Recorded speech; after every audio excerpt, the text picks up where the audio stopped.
Ladies and gentlemen, I'm your good friend Fei Chen. I come from a mysterious oriental country with ancient culture. Yes, you probably know which country it is.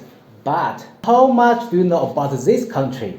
It's Panda or Dragon, Beijing or Shanghai, Bruce Lee and Jack Chen and Jet Li. Or the Great Wall, the Terracotta Army. Yeah. Oh, hey. Yes, maybe that's what you know.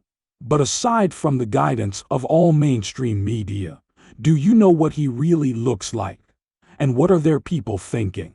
Putting aside any prejudice and estrangement, I would like to give you a comprehensive introduction to what real China is like today. And why did he become like this? Okay, let me stand on the land of China and give you a comprehensive introduction to China.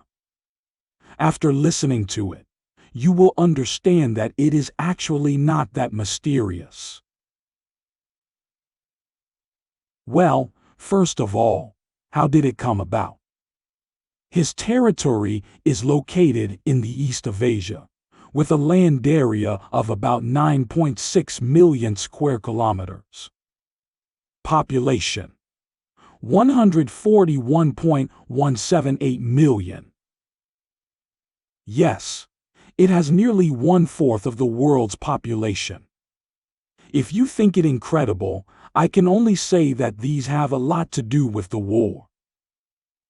Before World War II, China had a population of about 440 million.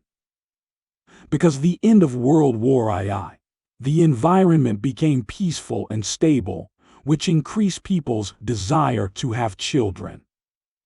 So after World War II, the population here doubled. This phenomenon also exists in many countries, because the world population before World War II was more than 2 billion, but now there are 7 billion. The history of China is like this. Before the emergence of the first unified dynasty, China experienced the baptism of more than 2,000 years of population migration and cultural integration. Chinese culture started from here, because archaeology discovered the characters that people carved on bones in that period, and even some characters are still used by Chinese people. This is why, when Trump visited Beijing, Chinese leaders once said to him, "Chinese civilization has never been interrupted." Until, after more than 2,000 years of civilization, China's first unified empire appeared here. Yes, it is the country where you see the terracotta warriors. These were created by his emperor. From that time on, people began to unify the text, currency, and even the width of the wheelbase to ensure the standard of the road. Let's take about 30 seconds to look at the changes in the territory of various dynasties in China. Yes, it is. It is a process from small to large, from division to reunification, from reunification to division, and finally to reunification. Of course, there is not only one ethnic group participating in this process. You must know that there are more than 50 ethnic groups.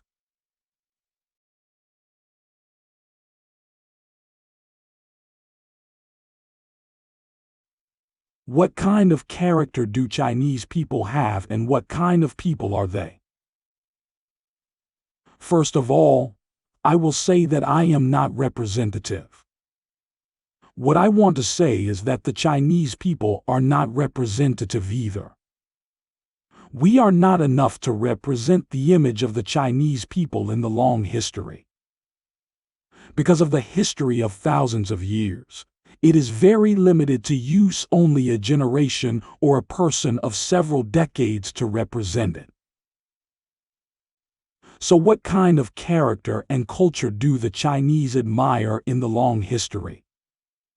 First, love peace. From the previous short film, we can see that a weak civilization is slowly conquered by its culture, making more people join its culture. This also makes the war constantly harass this land. With more people joining this culture, its territory is constantly expanding. When it reaches a certain size, it will form a relatively stable ruling dynasty because the people yearn for reunification and peace. Whenever the rulers begin to become very fatuous, the cycle will begin again, the country will begin to split, and finally be unified again. A strange phenomenon is that its territory is getting larger and larger, because more and more nationalities have merged into its culture in the war and exchange. Yes, the people here yearn for a stable and peaceful life. Second, kind and hard-working. Yes, I think the people of any country are kind-hearted. Even if they are not now, they must yearn for kindness. The Chinese people today have inherited kindness and diligence. For example, in folk proverbs, there are many such words that remind people to be kind to the old and the old, the young and the young. When three people walk together, there must be my teacher. No rules, no square. Be lenient to others and strict to yourself. Yes. Why are they so industrious? Because this is an national character. They are not willing to degenerate, and they are a group with ideals and dreams. Third, flexible and moderate. Flexibility is that many Chinese people have a strong ability to transform things. They have a very flexible business mind. Of course, this is a double-edged sword. While they can make money quickly, they have abandoned the ability to study, especially in modern society. Vulgarity is that many people do not have their own principles and boundaries. In the face of a difference, they always want to resolve it with a compromise method, and are not good at finding their own principles and the root of things. This may be our greatest shortcoming. Okay, that's about it. I think what I've said will help you to understand the real China very briefly. As a Chinese, I want to say that the Chinese are very kind, peace-loving, and like to make friends.